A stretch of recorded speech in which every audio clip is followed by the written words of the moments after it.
আমার চ্যানেলের প্রিয় বন্ধুগণ, আপনাদেরকে ধন্যবাদ জানিয়ে শুরু করছি আজকের টিউটোরিয়াল। এক্সেলে কীভাবে এক্সেল শিট নিয়ে ডকুমেন্ট তৈরি করা হয় সেই বিষয় নিয়ে থাকছে আজকের টিউটোরিয়াল। আজকের টিউটোরিয়ালটি নতুনদের জন্য অত্যন্ত গুরুত্বপূর্ণ, কাজেই ধৈর্য সহকারে টিউটোরিয়ালটি প্রথম থেকে শেষ পর্যন্ত দেখবেন, তাহলে অনেক কিছু শিখতে পারবেন। আজকের টিউটোরিয়ালটি যদি ভালো লাগে তাহলে অবশ্যই লাইক, কমেন্ট, শেয়ার ও সাবস্ক্রাইব করবেন এবং নতুন যে কোনো টিউটোরিয়ালের নোটিফিকেশন পাওয়ার জন্য পাশে থাকা বেল আইকনটি বাজিয়ে দিবেন।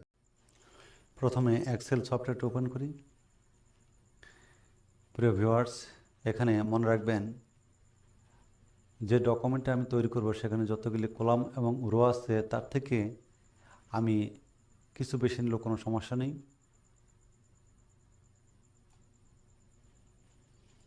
এখন প্রথমে যে কাজটি করতে হবে সেটা হলো ফন্ট বক্সে ফন্ট লিখে দেওয়া। আমি যেহেতু বাংলায় লিখব তাই এখানে সতনী এমজে লিখে দিই।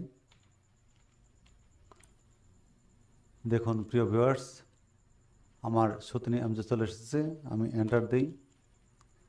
এখন বর্ডার থেকে অল বর্ডার্স করে দিই। ফন্ট সাইজ থেকে ইচ্ছামতো ফন্ট সাইজ দিই।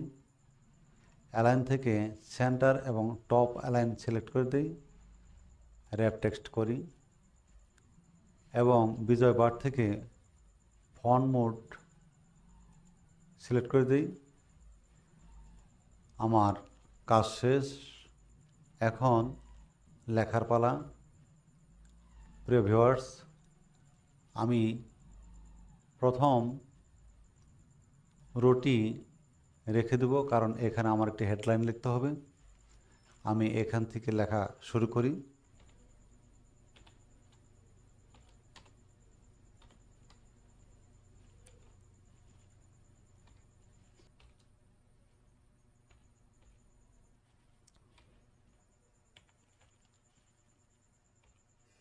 প্রিয় ভিউয়ার্স, এখানে অনেকগুলি টেক্সট আমি লিখেছি। এর কারণ হচ্ছে এখানে কিছু টেক্সট কলামে ভেঙে গেছে। এইগুলিকে কিভাবে ঠিক করা হয় সেটি দেখে আমরা এই অ্যালাইনের পদ্ধতি শিখতে পারবো। এজন্যই এই টেক্সটগুলি লেখা। আর এখানে একটি সাবটেবিল হবে। এই সাবটেবিলটি কীভাবে তৈরি হবে সেটি আমি আপনাদেরকে দেখাবো। এখানে সাবটেবিলে আমার হাতে যে ডকুমেন্ট রয়েছে সেটি দেখে আমি এখানে গণনা করে নেই। এখানে 6টি কলাম প্রয়োজন, 1 2 3 4 5 6। প্রিয় ভিউয়ার্স, এই 6টি ঘরের উপরে আমার 6টি ঘর রয়েছে। আমি এখানে একটি হেডলাইন লিখব, তাই এই 6টি ঘরকে ব্লক দিয়ে আমি মার্জ করে দিই। এখানে হেডলাইনটি লিখি।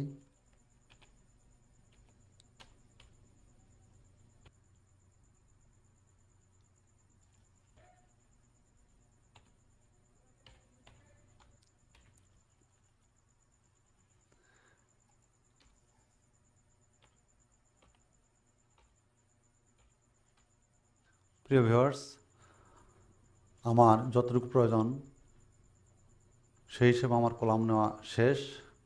এখন আমার এই কলামগুলি প্রয়োজন নেই। আমি এগুলিকে সিলেক্ট করে এই ডিলিট অপশনে ডিলিট দিলেই চলে যাবে। এবং এখানে ধরুন আমার এখান থেকে এতটুকু রোর প্রয়োজন নেই, আমি ডিলিট করে দিই।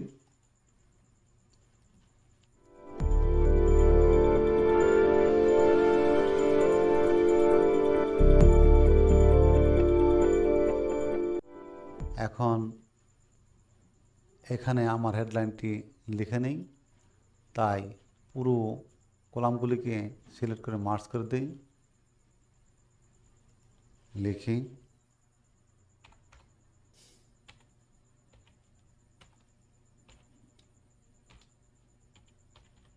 প্রিয় ভিউয়ার্স, এখন আমি এই টেক্সটগুলিকে একটু অ্যালাইন করে নিই, তাহলে ভালো লাগবে।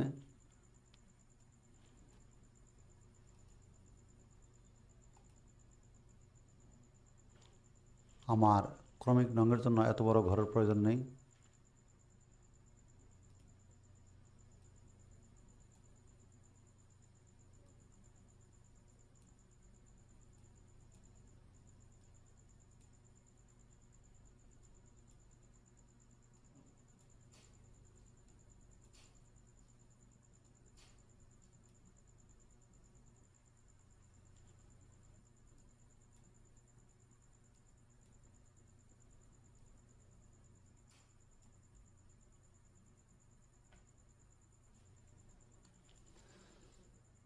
এখন আমার এই সাব টেবিলের জন্য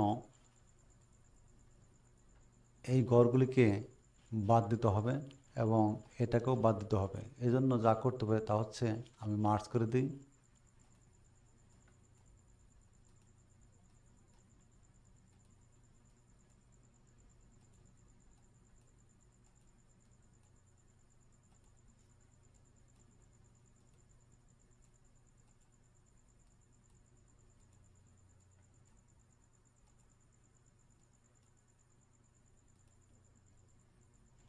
সাব টেবিল তৈরি হয়ে গেল।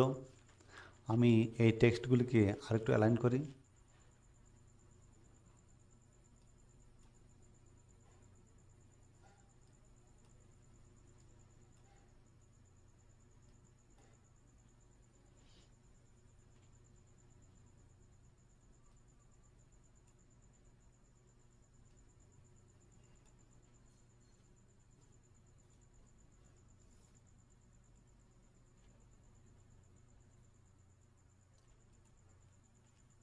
এখন নিচে আমি ডেজিগনেশন লিখি। এজন্য আমি প্রয়োজন মতো কয়েকটি কলাম রোকে সিলেক্ট করি এবং আগের মতোই আমার কাজটি করতে হবে। এখানে সুতনি এমজে লিখে দিই, এন্টার দিই।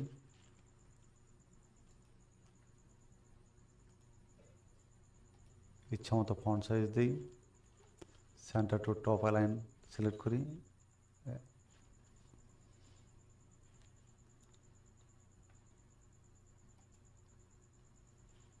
কাজ শেষ আমার।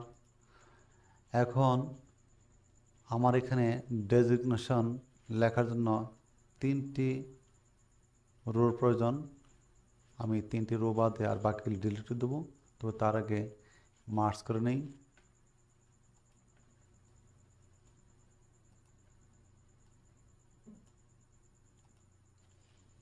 এখন এই দুটি রোকে ডিলিট করে দেই।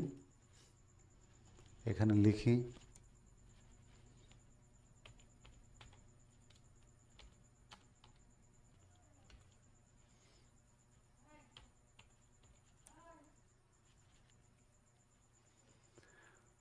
এখন এখানে যে বর্ডার লাইন রয়েছে এই বর্ডার লাইনগুলিকে নো বর্ডার করে দিই।